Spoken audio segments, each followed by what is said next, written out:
44-year-old Tina Satchwell went missing in March 2017 from the small town of Youghal in County Cork. For years, family friends in the local community held out hope, while her loving and devoted husband made desperate pleas for her safe return.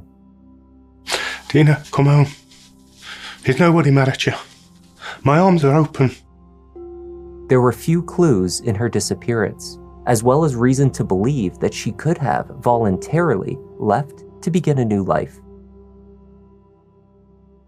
That is, until a horrific discovery revealed the disturbing truth. Hi there, I'm Kevin and welcome to Just Thought Lounge. Today's case has been years in the making, and it has only just reached its conclusion. This is a strange story with disturbing details. Let's take a look.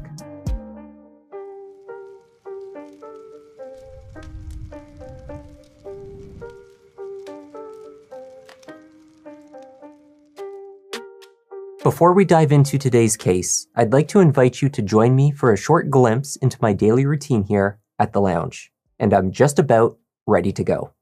I just need to put on my 100% waterproof sneakers by Vessi, who are also the sponsor of today's video.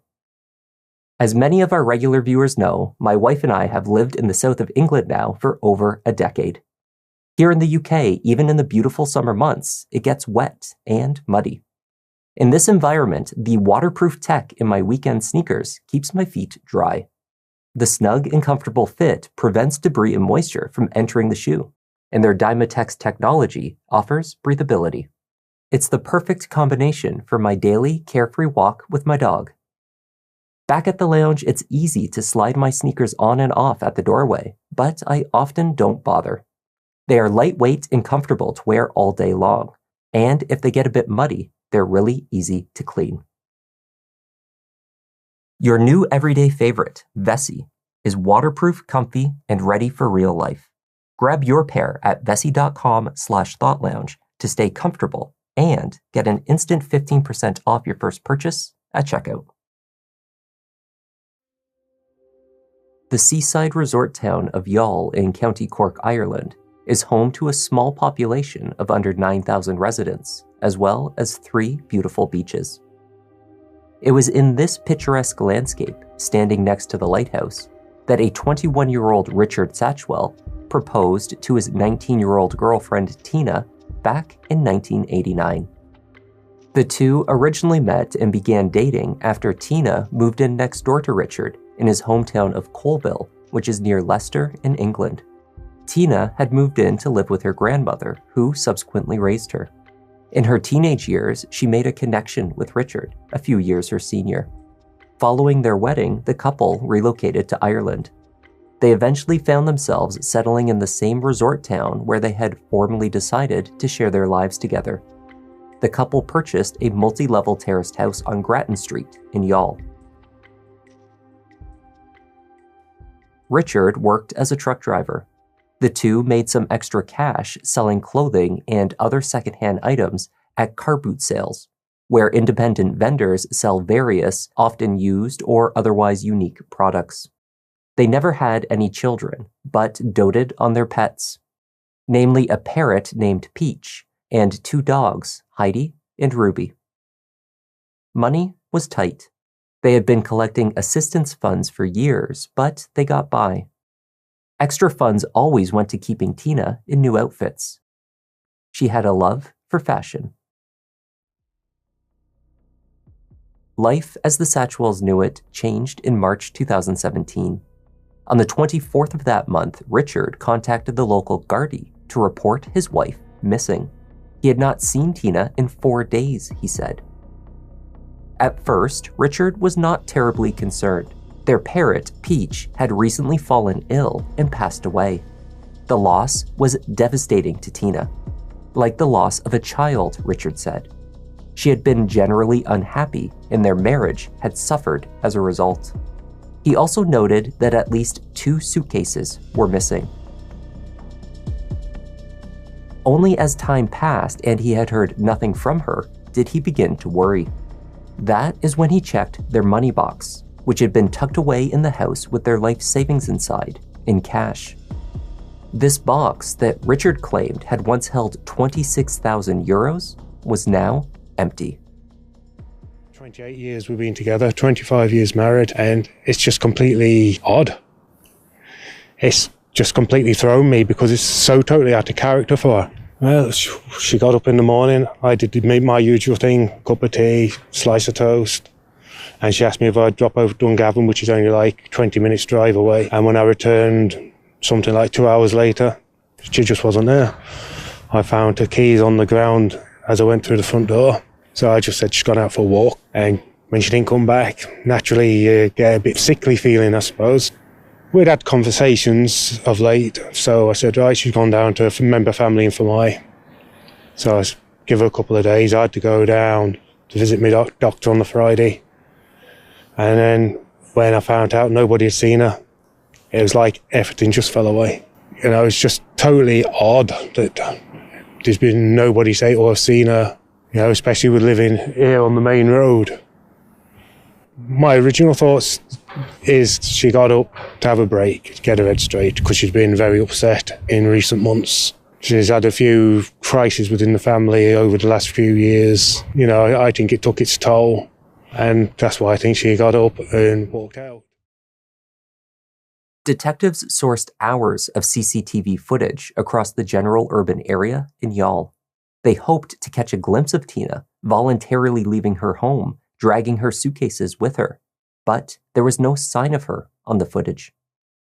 A social media campaign was launched and photos of Tina circulated. The media was engaged in the effort.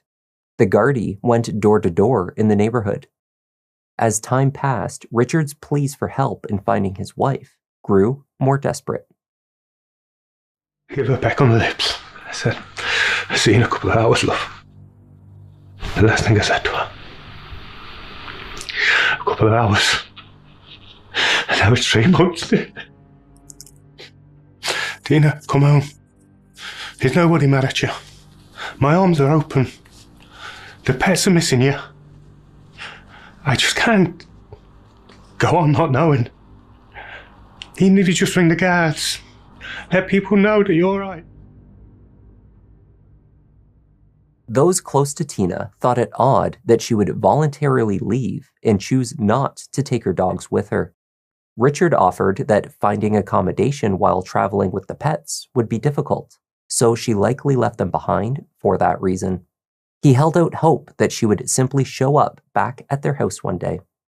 Well, I'm hoping that Tina's out there and she's going to get in touch. I don't want to even, to be honest with you, go down the road of thinking the other way because I won't be able to cope.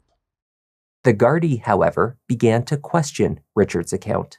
There had been no activity on Tina's bank account, nor on her phone.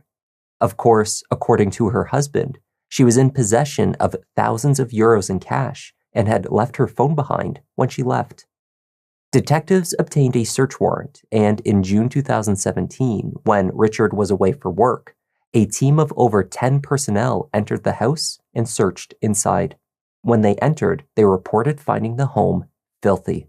Dog feces covered portions of the floor, a bird cage had not been cleaned, and clothing items, hundreds of them, some new and others used, were draped in plastic, hung on railings in various areas of the house.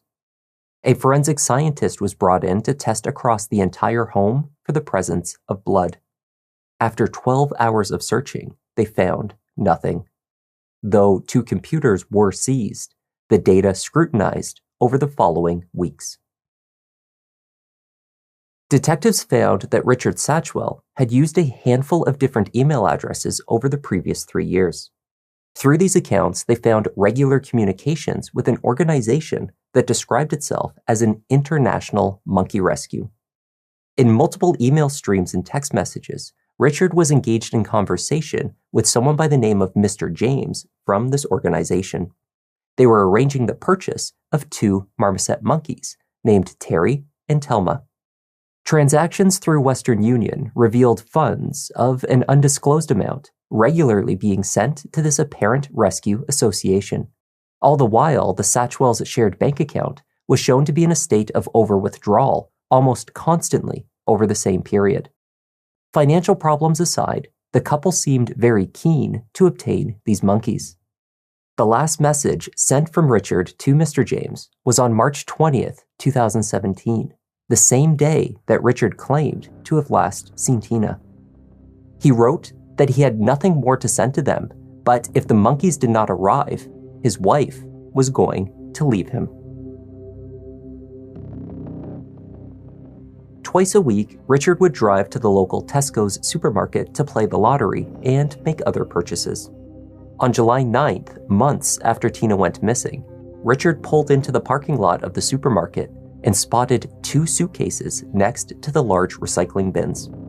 The sight of these suitcases sent chills down his spine, he said. After photographing them, he contacted the Gardaí and told them what he had found. Local media, which had been following the case with bated breath, awaited the results of forensic testing on these abandoned suitcases. They took the suitcases away and they have been forensically examined over the last number of weeks.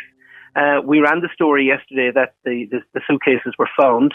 A Gardaí in Middleton are anxious to detect if anybody unconnected to the investigation left the suitcases there to be disposed of, or if somebody is actually playing mind games with Richard Satchwell, or is somebody trying to thwart the investigation in some shape or form. And my understanding is that the suitcases were empty.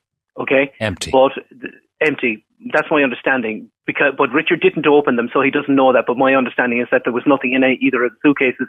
But a hairbrush has been sent away for DNA testing.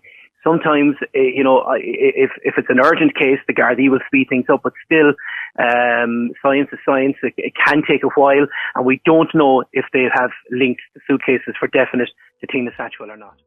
When the results were returned, there was no connection made to Tina Satchwell. As time went on, every piece of information submitted to inspectors was tracked down. In the spring of 2018, what the Gardaí described as a credible tip was received through social media. It led them to a thorough search of the Castlemartyr Woods, also known by locals as Mitchell's Woods Loop. It was later reported that a strange man was spotted acting suspiciously in the area around the same time that Tina was reported missing. Gardaí at Middleton Garda Station are investigating the disappearance of Tina Satchwell from Youghal in County Cork, who was last seen in March of 2017. An incident room is established in Middleton Garda Station and a team of detectives are working on Tina's disappearance. To date, there have been 220 separate lines of inquiry conducted. This has included liaison with Interpol, and today we are conducting a search here at Mitchell's Wood, Bridgetown, Castlemartyr in County Cork. We are looking for evidence in relation to Tina's disappearance, and we have, for the purposes of this search, restricted access to this area. Over 60 Gardaí were joined by roughly 30 military personnel to systematically comb through 40 acres of woodland.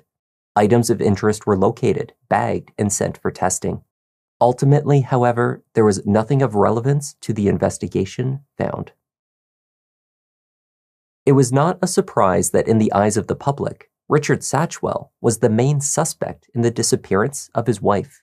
Over the following years, he spoke with reporters regularly, asserting his innocence. If I was asked to take a lie detector test, I would take one. My house was searched without my knowledge. And the Gardaí didn't find anything to suggest anything untoward. I live on a main street, so my coming and going's a scene. So, I don't know why people are being so malicious. Are you an innocent man? I am. I'm innocent. I'm innocent of any wrongdoing. There were inconsistencies with his many assertions. He was running out of money for the monkeys, yet claimed to have over $25,000 in cash stashed away in his money box. Detectives found it suspicious that the Satchwells would have been capable of saving that amount of money at all. Richard's claims that they made hundreds of euros a week on the side with their clothing sales did not seem to account for the alleged size of their savings pot. A forensic accountant found that in addition to his overdrawn bank account, Richard's credit line was also either almost fully used or at times breached. This was partly due to his plans to build his wife a large walk-in closet for her many outfits. Other credit went to purchasing new articles of clothing for her, he said. All the while, he was sending money to the monkey rescue organization. Richard was later forced to admit that the arrangement to purchase Terry and Thelma was almost certainly a scam. One day, my wife is going to turn back up, or she's going to get in touch with the Gardaí. One way or another, this will all come out, and in time it'll all prove that I've done nothing wrong.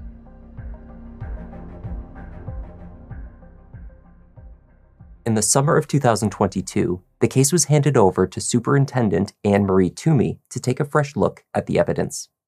Amongst other actions, the superintendent called upon the expertise of forensic archaeologist Dr. McCullough, who specializes in murder investigations in which remains have been thoroughly concealed. After a thorough assessment of the case, the doctor's report drew a few conclusions. One of these was based upon years of studying domestic murders. When a spouse is killed, it is usually in the home, and they are often buried nearby. Dr. McCullough believed, based on the observations of reported structural changes to the house on Grattan Street, that an invasive search of the home was likely to reveal the remains of Tina Satchwell. In October 2023, another search warrant was obtained for the home. A cadaver dog was brought in to assist. On the first day, the dog showed intense interest around the second step of the stairway, which extended from the living room. The stairs were made of new, untreated, and unpainted wood. The wall to the side of it was made of unpainted plasterboard, which also looked relatively new. Under the stairs, detectives noted a new, poorly constructed brick wall. On the second day, after the stairway had been excavated, the dog was brought in once more. This time, the dog performed what is called a full freeze position, directed at the uncovered area where the stairs had once been. In a hole nearly 3 feet deep, far further down than detectives had anticipated finding a clandestine grave, they came upon black plastic. Then, they spotted a hand. After the bones were delicately removed for testing, dental records were used to make the identification. They had found Tina Satchwell. There were broken pieces of glass across her face, and she was wearing only her dressing gown. Due to the number of years that had passed, the autopsy was unable to establish a cause of death. Glad and sad. They're glad that she was found, but they're very sad really, and there was an awful eerie feeling there around last night and today as well, I think, I think people are happy that they found her and she can be laid to rest, and we're happy about that. Richard was arrested and charged with his wife's murder. Detectives looked to him to finally speak the truth.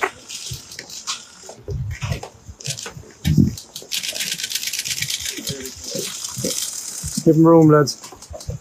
Yep.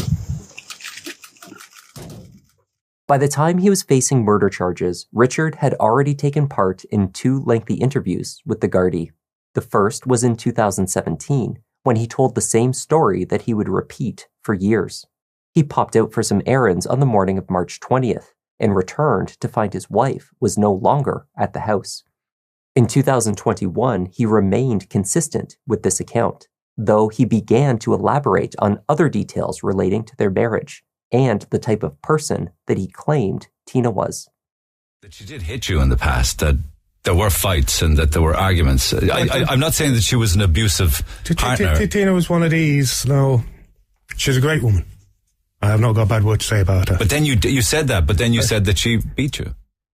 He spoke of what he claimed were her violent tendencies. He said his wife not only had a temper, but that he had suspected for years that she had an undiagnosed psychiatric condition that caused her to act out violently, entirely unprovoked. He estimated that she had threatened to leave him at least 200 times over their 30 years together, a tactic that she used to keep him in line. Richard explained that when he married Tina, he was punching above his weight. She was like a trophy wife, he said, and he doted on her ceaselessly. Often, if I was out and about, and I seen something in a shop window that I knew would be Tina's style, it wouldn't matter how sexy it would be, or anything like that, I'd buy it. You'd buy it, yeah. You liked her to look well. Oh, yeah, that's, so I suppose some people can say, oh, she's a trophy wife. When you got somebody that beautiful on your arm, naturally to make you look good. Despite her outbursts, he truly loved her. For these reasons, he said, he suffered her abuse in private. Given the opportunity to tell his doctors about injuries that his wife had inflicted on him, he always stayed silent. Curiously, the couple always attended their doctor's checkups together, a move that suggested a controlling relationship. But if so, who was controlling whom? Counter to Richard's claims of Tina's Jekyll and Hyde personality were assertions made by friends of Tina's, who said they had not once witnessed the type of behavior that her husband described. Indeed, only one day prior to her disappearance, Tina had told a friend at a car boot sale that there was only ever one man in her life. She loved her husband dearly. That friend insisted Tina would never have contemplated any action that would harm her husband. Indeed, it seemed that she would do anything for him. In the wake of the horrific discovery of Tina's remains, friends, family, and the community who had held out hope for her safe return gathered to honor the woman they had known. Tina would put a smile on anyone's face. She had a very bubbly personality and was a sociable person. She was always out and about with her babies, Ruby and Heidi. She loved her fashion. She was always dressed so well. We will cherish the moments and all the great memories we spent with you. Following his arrest, Richard Satchwell had stated that he would plead guilty to murder before he would allow the public a glimpse into his dysfunctional marriage and his wife's alleged erratic behavior. However, when the time came, Richard Satchwell pleaded not guilty to the murder. He claimed to have killed Tina in an act of self-defense. In his new version of events, Richard told the Gardaí that he awoke early on the morning of March 20th, around 5:30 a.m. It was his routine to make tea and toast to deliver to Tina in bed. Then he spent some time in their shed fixing some plumbing before returning to the house at around 9. He found his wife was at the bottom of the stairs with a chisel in her hand. She had been scraping plasterboard, which he had recently put up. She wore only a dressing gown. When he asked her what she was doing, she turned and came at him, chisel in hand. Richard claimed to have then lost his footing and fell on the ground. With his wife on top of him, he was struggling to stop her from stabbing him in the head with the chisel. All he could do to protect himself, he claimed, was to take the belt of her gown and hold it at her neck, effectively lifting her weight off of him. In what he said was a matter of seconds, she became limp and fell into his arms. In his grief and shock, he held her for hours. He then transferred her to the sofa, where he sat again next to her for some time. He contemplated dressing her up in one of her favorite dresses, but thought better of it. Eventually, he transferred her to a chest freezer that he kept in the shed. Over the following few days, he dug a grave under the stairs, wrapped her body in black plastic sheeting, put her in the grave, and cemented over it. Detective Sergeant Noonan repeatedly put it to Richard Satchwell that his story didn't add up. He said it was most likely a physical impossibility, that the scenario he had described could have caused Tina's death. Gardaí later... Richard Satchwell went to trial for murder at Dublin's Central Criminal Court in April 2025.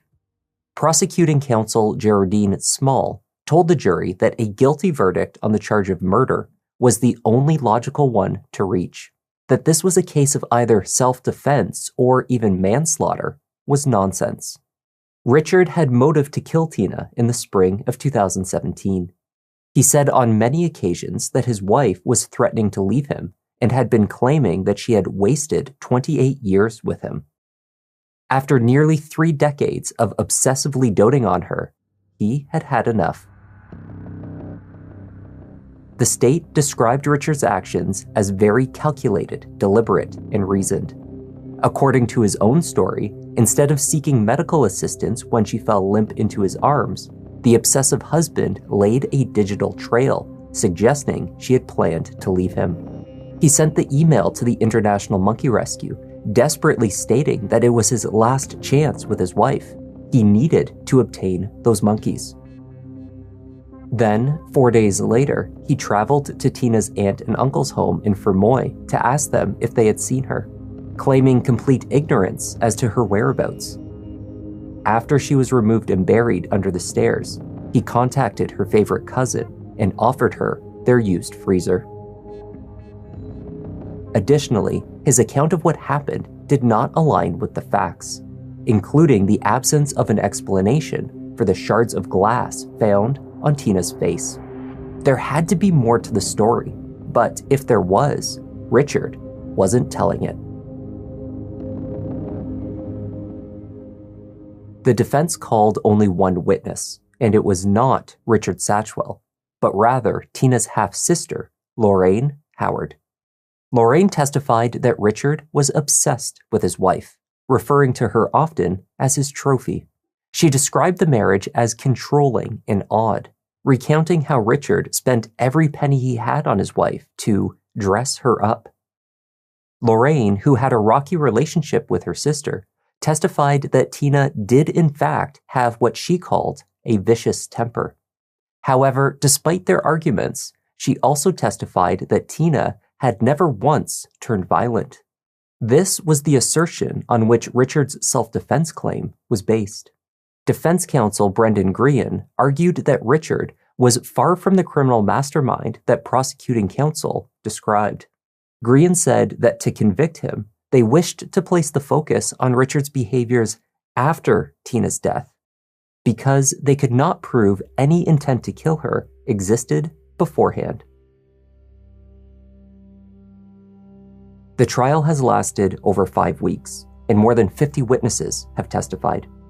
The jury, comprising 7 women and 5 men, are tasked with deciding whether Richard Satchwell is guilty of premeditated murder, of manslaughter, or not guilty by reason of self-defense. As of the publication of this video, we do not yet know what the jury has decided. The onus is on the prosecution to prove that Richard was not defending himself as he claims. If the jury finds his version of events was not disproven, he must be acquitted. If jurors believe he was defending himself but used an unreasonable amount of force, Richard is not guilty of murder but of manslaughter. Of course, they could also find that Richard was not defending himself at all and acted with intent, in which case the former truck driver is guilty of murder. If that is the case, he faces a mandatory life sentence. If you are watching this further down the line, look to the description below for any updates.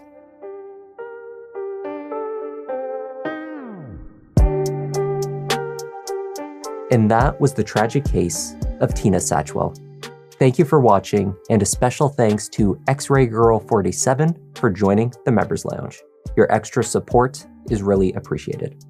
I'm Kevin, this is Just Thought Lounge, and I'll see you in the next one. Cause these crimes get deep, but these stories can't hide. Let me find my seat. Kevin, go ahead and settle in. Gotta be selective, doing all the research, keeping it objective. Always been effective. Can say he got a knack. Pick of the litter, you see how Newton got his back. Yeah, the content that you